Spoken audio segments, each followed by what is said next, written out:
नमस्कार दोस्तों, मेरा नाम कपिल सिक्का और आप सबका स्वागत है स्टडी IQ एजुकेशन प्लेटफॉर्म पे। आज हम शुरू करने जा रहे हैं Indian economy current affairs series, जिसमें आज हम करेंगे सेट 7। ये सीरीज जून 2020 से अप्रैल 2021 के सारे करंट अफेयर्स इकोनॉमी के कवर करेगी। प्लस जैसा कि मैंने आपको प्रॉमिस किया है, मैं उसमें से आपके स्टैटिक क्वेश्चंस भी कवर कराऊंगा। तो चलिए शुरू करते हैं सीरीज को। आप स्टडी IQ के प्लेटफॉर्म से इस विभिन्न माध्यम से जुड़ सकते हैं। आप इसके PDFs डाउनलोड कर सकते हैं @कपिल लाइव से। आप मुझे ट्विटर पे भी फॉलो कर सकते हैं। तो चलिए शुरू करते हैं सेट 7 को। सेट 7 क्वेश्चन नंबर 61, जैसे कि आप देख पा रहे हैं, कहता है consider the following statement with regard to retail inflation. Retail inflation के कॉन्टेक्स्ट में आपको बताना है क्या करेक्ट है। Data of retail inflation is released by National Statistical Office. Retail inflation is measured by consumer price index. तो आपने ये टर्म सुनी होगी, NSO, CPI, WPI।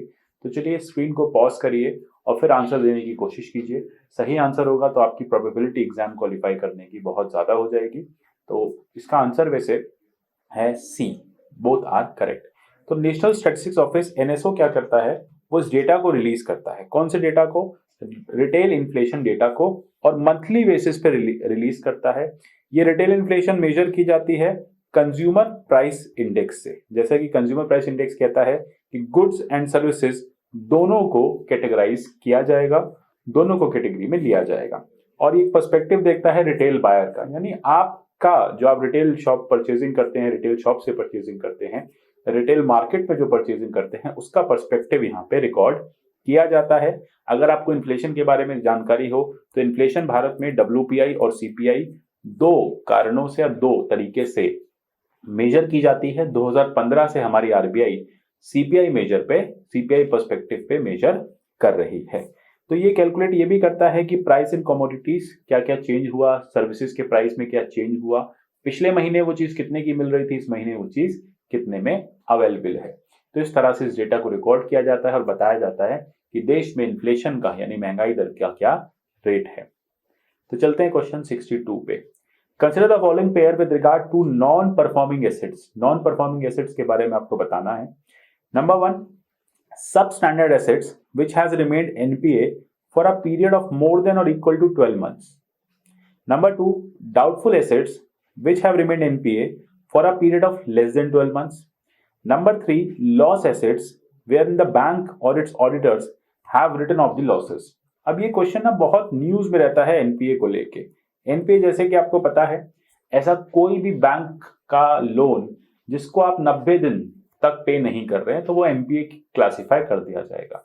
आपने 3 EMI मिस कर दी हैं तो वो NPA क्लासिफाई हो जाएगा। अब NPA होने के बाद वो अलग अलग स्टेजेस से निकलता है।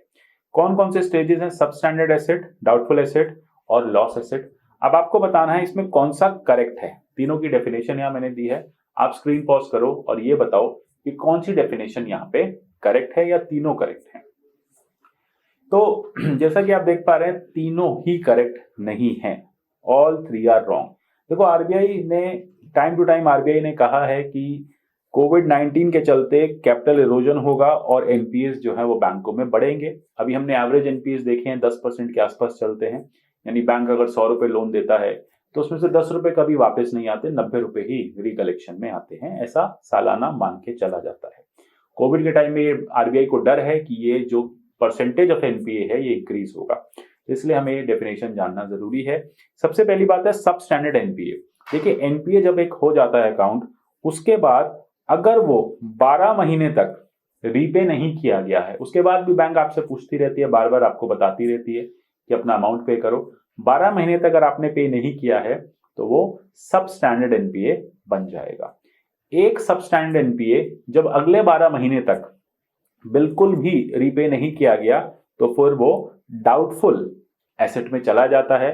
और डाउटफुल एसेट क्लासिफाई होने के बाद अगर बैंक्स और उसके ऑडिटर्स ने उसको आइडेंटिफाई कर लिया है बुक्स में, बैंक्स और उसके ऑडिटर्स ने देख लिया है कि ये बुक में एक NPA बन चुका है, लेकिन अभी उसको बुक से हटाया नहीं है, ठीक है, राइट ऑफ नहीं किया है, अभी भी वो बुक्स की लाइबिलिटीज में खड़ा हुआ है, यानी बैंक की जो बैंक को देनदारी आनी है, जो बैंक को लेंडर से पैसा आना है, वहीं पे अभी लिखा गया है, तो वो कहेंगे हम लॉस एसेट। यानी बैंक मान के चल रही है अभी हमारा नुकसान हो चुका है, लेकिन वो नुकसान बैंक ने बुक से हटाया नहीं। आप देखते हैं हर 5 साल के बाद बैंक्स अपनी बुक्स को क्लीन करने के लिए, मतलब जितने भी उस पे एनपीएस होते हैं, जब बैंक को पता चल जाता है कभी वापस नहीं आएंगे, वो लॉस एसेट मान के बुक से, जब लॉस एसेट कवर हो जाते हैं तो उसको बुक से हटा दिया जाता है। जैसे रिसेंटली आपने देखा होगा सितंबर में नीरव मोदी, मेहुल चोकसी, विजय माल्या के लोन्स को बैंक ने राइट ऑफ कर दिया। राइट ऑफ का मतलब ये नहीं होता कि अब वो लोन कभी लेने नहीं जाएंगे, मतलब बैंक उनसे लोन की भरपाई नहीं कराएगी, बैंक उस लोन को चेस करती रहेगी, लेकिन बैंक की किताबों में वो लोन नहीं दिखेगा। आगे चलते हैं, question 63, consider the following statement with regard to National Investment and Infrastructure Fund NIIF. It is a government backed entity established to provide long term capital to country's infrastructure sector. It is a category 2 alternative investment fund. Category 1, category 2, category 3, इस पे भी मैं question लेके आऊंगा। अभी हम समझते हैं कि NIIF क्या है, आपको बताना है कौन सा इसमें से करेक्ट है। तो दोनों ही करेक्ट हैं। अब नेशनल थर्मल पावर कॉर्पोरेशन ने एक MOU साइन किया है नेशनल इन्वेस्टमेंट इंफ्रास्ट्रक्चर फंड के साथ। क्यों किया है? जिससे कि अपॉर्चुनिटीज मिल जाएं और वो जो कंपनी है, ऑर्गेनाइजेशन NTPC, वो रिन्यूएबल सेक्टर में वर्क कर पाए, पावर डिस्ट्रीब्यूशन को अपने क्लीन एनर्जी रिसोर्स से ला पाए। अब हम समझ लेते हैं NIIF क्या है। ये गवर्नमेंट बैक्ड एंटिटी है जो लॉन्ग टर्म कैपिटल देगी कंट्री के इंफ्रास्ट्रक्चर सेक्टर को। यानी गवर्नमेंट ने एक ऐसा फंड बनाया है जिससे कंट्री के long term infrastructure, power plants, ठीक है, 6 लेन हाईवेज, सी पोर्ट्स, इन सबको डेवलप किया जाएगा। गवर्नमेंट का इसमें 49% स्टेक है, बाकी फॉरेन और डोमेस्टिक इन्वेस्टर का है। ये कैटेगरी 2 ऑल्टरनेटिव इन्वेस्टमेंट फंड है। यानी बेसिकली 3 तरह के फंड्स होते हैं, master fund, fund of funds, strategic opportunity funds. ये सारी चीजें यहाँ पे मैनेज की जा रही हैं थ्रू कैटेगरी 2 इन्वेस्टमेंट फंड। इस पे क्वेश्चन और आएगा जिसमें हम इस पे डिटेल चर्चा करेंगे। US India Strategic Energy Partnership organizes inter-agency engagement on both sides across which of the following pillars of cooperation? 64, सबसे पहला है पावर एंड एनर्जी एफिशिएंसी, दूसरा है ऑयल एंड गैस, तीसरा है रिन्यूएबल एनर्जी, चौथा है सस्टेनेबल ग्रोथ। आपको बताना है India US strategic energy partnership में क्या बेसिकली करेक्ट है। तो जल्दी से स्क्रीन को पॉज करो और इसका आंसर दो। जैसे मैं आपको बता रहा हूं, ऑल आर करेक्ट, ठीक है। तो इंडिया और यूएसए ने एक वर्चुअल मीटिंग की, उससे क्या हुआ, India US strategic energy partnership की प्रोग्रेस को रिव्यू किया गया और ये देखा गया कि इंडिया और US कैसे इस पार्टनरशिप को आगे ले जा सकता है। अब ये है क्या, ये इंटर एजेंसी एंगेजमेंट है पावर एनर्जी एफिशिएंसी के लिए, ऑयल एंड गैस सेक्टर के लिए, रिन्यूएबल एनर्जी के लिए, सस्टेनेबल ग्रोथ के लिए। आगे चलते हैं क्वेश्चन 65 पे। Consider the following statements with regard to United Nation economic and social council. इकोसॉक के बारे में आपको बताना है। It is one of the 6 principal organs of United Nation. It is headquartered in न्यूयॉर्क USA। ठीक है, ये दोनों बातें आपको पता होना चाहिए। तो जल्दी से बताइए कौन सा इसमें से करेक्ट है। वीडियो को पॉज कीजिए और आंसर देने की कोशिश कीजिए। जैसा मैं बार बार कहता हूं, सिर्फ मेरे आंसर्स पर डिपेंडेंट मत रहिए, थोड़ा सा खुद से भी प्रैक्टिस कीजिए। अगर खुद से प्रैक्टिस करोगे तो बेटर अपने आप को पाओगे, नहीं तो मैं तो सारे आंसर्स आपको देके ही जाऊंगा, PDF भी मैं आपको प्रोवाइड कर रहा हूं। तो चलिए इसका आंसर दीजिए। इसका आंसर है सी। देखिए कैसे, यूनाइटेड नेशन का एक स्पेसिफिक ऑर्गन है, 6 ऑर्गन्स में से एक है इकोनॉमिक एंड सोशल काउंसिल। इसका काम है कोऑर्डिनेशन करना, इकोनॉमिक और social coordination among various United nation bodies. ठीक है, ये न्यूयॉर्क में स्टैब्लिश्ड है। तो चलिए आगे चलते हैं। Question 66 with regard to G20, consider the following statements. G20 is an informal group of 19 countries and the European Union. It does not have any permanent secretariat. India is part of G20. आपको बताना है कौन सा इसमें से incorrect है, कौन सा इसमें से गलत है, ये आपके लिए इंपॉर्टेंट है। तो G20 जैसे कि ग्रुप ऑफ 20 कंट्रीज हम हमेशा सुनते रहते हैं, तो यहाँ पे आप जल्दी से मुझे बताओ क्या इसमें से इनकरेक्ट है।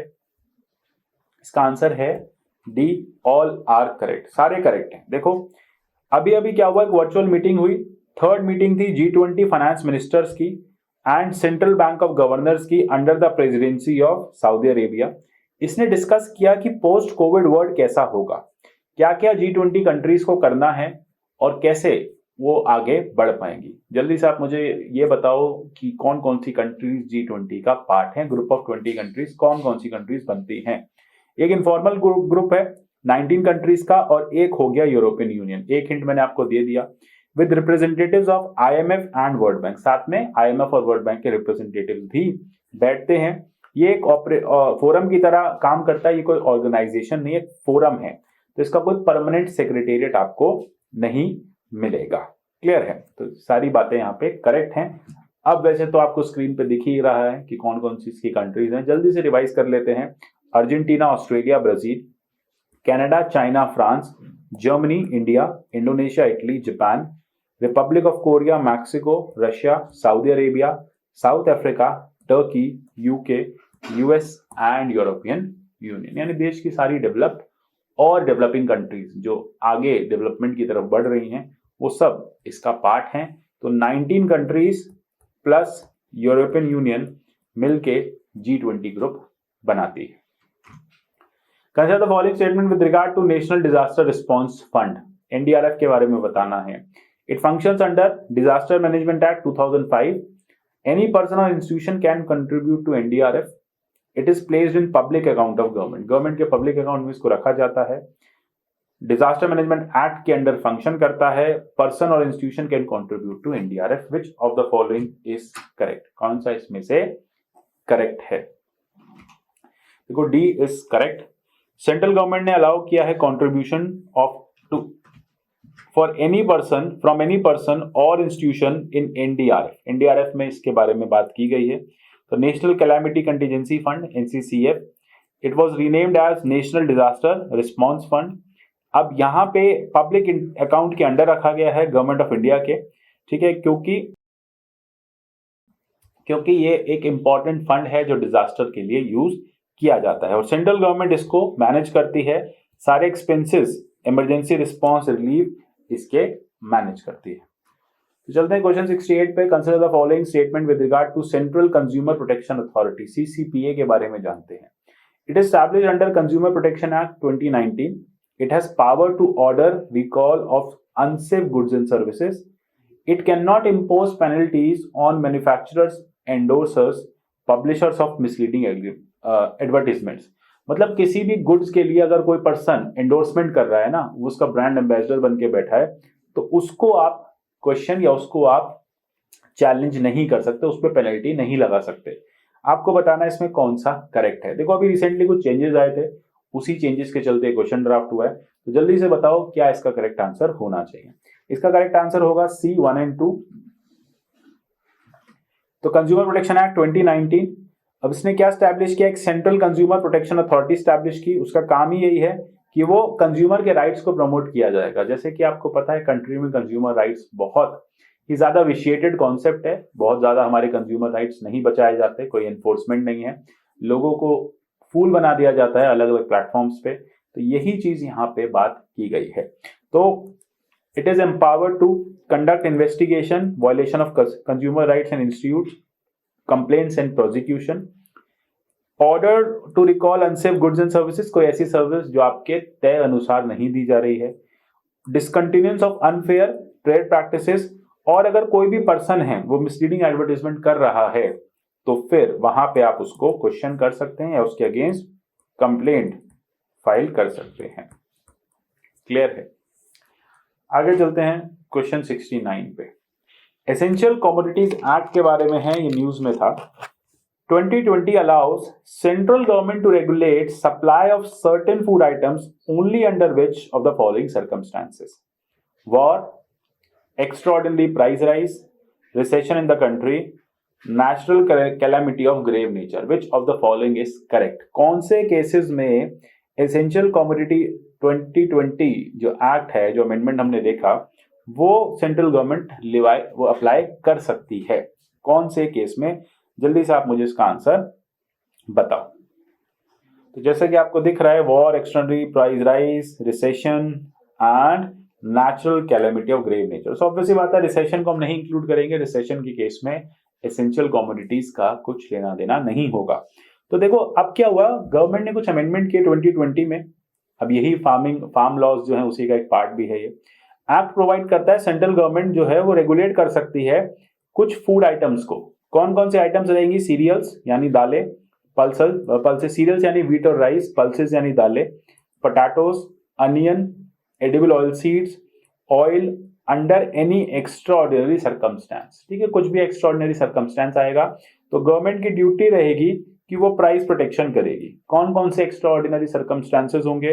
कहीं वॉर हो जाता है, कहीं फेमिन आ जाता है, कोई एक्स्ट्राऑर्डिनरी प्राइस राइज है, बहुत ज्यादा प्राइस राइज हो गया, या natural calamity of grave nature. ये चार ही है, याद रखना बस, ये चार ही ऐसे एरियाज हैं, चार ही ऐसे सर्कमस्टेंसेस हैं जिसमें essential commodities act government apply कर सकती है, इन्वोक कर सकती है। ठीक है, तो इन्वोक हो सकता है, ये आपके लिए इंपॉर्टेंट है।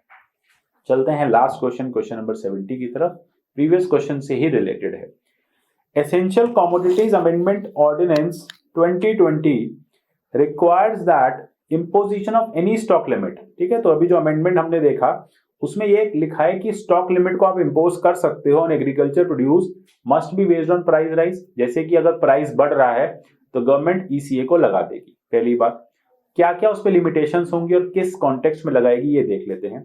अब स्टॉक लिमिट क्या होगी? स्टॉक लिमिट में be imposed only if there, कब सरकार कहेगी लोगों को या फिर आड़तियों को कि स्टॉक पे लिमिट रखो, कितने से ज्यादा आप स्टॉक नहीं रख सकते, अगर 100% increase in retail price of horticulture produce, जितने भी हॉर्टिकल्चर प्रोड्यूस हैं, ठीक है, हॉर्टिकल्चर में आप देखेंगे फूल वगैरह, इनके जो प्रोड्यूस हैं या सब्जियां जो हैं, इस केसेस में 100% अगर रिटेल प्राइस बढ़ा है, ठीक है, तब गवर्नमेंट जो है वो ईसीए लगा सकती है। 100% increase in retail price of non perishable agriculture produce items, यानी ऐसी नॉन पेरिशेबल मतलब दाल वगैरह, दाल हो गया, व्हीट हो गया, जो जल्दी से खराब नहीं होता। हॉर्टिकल्चर पेरिशेबल होता है, 3-4 दिन 5 दिन चलता है, जैसे दूध सबसे ज्यादा पेरिशेबल होता है हॉर्टिकल्चर के केस में, और नॉन पेरिशेबल के केस में बाकी चीजें जो लंबे समय तक टिक पाती हैं। तो 100% increase in retail price of non perishable agriculture food items. आपको बताना है which of the following is correct. बहुत न्यूज में था, फार्मर प्रोटेस्ट को लेकर बार बार बात की जा रही थी, तो जल्दी से बताओ इसका आंसर क्या है। मैं आपको बता देता हूं, फर्स्ट करेक्ट है, यहां पे आएगा 50%। तो देख सकते हैं ए इसका आंसर होना चाहिए। ए आंसर में स्टॉक लिमिट लगाई जा सकती है 100% हॉर्टिकल्चर प्रोड्यूस पे। ठीक है, अगर 100% प्राइस राइज हुआ है, लेटस से आज कोई हॉर्टिकल्चर प्रोड्यूस है, लेटस से कोई भी ऐसी सब्जी है, अनियन है, आज 20 रुपए किलो है, विद इन अ मंथ अगर वो 40 रुपए किलो हो जाएगा या 4-5 दिन में 40 रुपए किलो हो जाएगा, तो गवर्नमेंट ईसीए लगा सकती है। अगर कोई नॉन पेरिशेबल आइटम है, उसका प्राइस 20 रुपए है और 30 रुपए हो जाएगा एकदम से, तब गवर्नमेंट लगा सकती है। अच्छा, ये प्राइस कैसे देखे जाएंगे? It will be calculated over price prevailing immediately, कि कल क्या भाव था, अब क्या हो गया, और 12 महीने से क्या एक एवरेज भाव चल रहा है, और 5 साल का क्या एवरेज रेट है। तो इन सारी बातों को देखते हुए गवर्नमेंट जो है वो ईसीए का जो अमेंडमेंट है उसको इम्प्लीकेट करेगी। क्लियर है? तो आशा करता हूं ये बातें आपके समझ में आई होंगी। 70 क्वेश्चंस हम कर चुके हैं, फिर मिलेंगे अगले सेट में, आगे देखेंगे और आगे इंपॉर्टेंट क्वेश्चंस को डिस्कस करेंगे। टेलीग्राम से आप इन क्वेश्चंस को डाउनलोड कर सकते हो। Thank you so much for watching this. मिलते हैं नेक्स्ट सेशन में। Till then, goodbye, take care and God bless you all.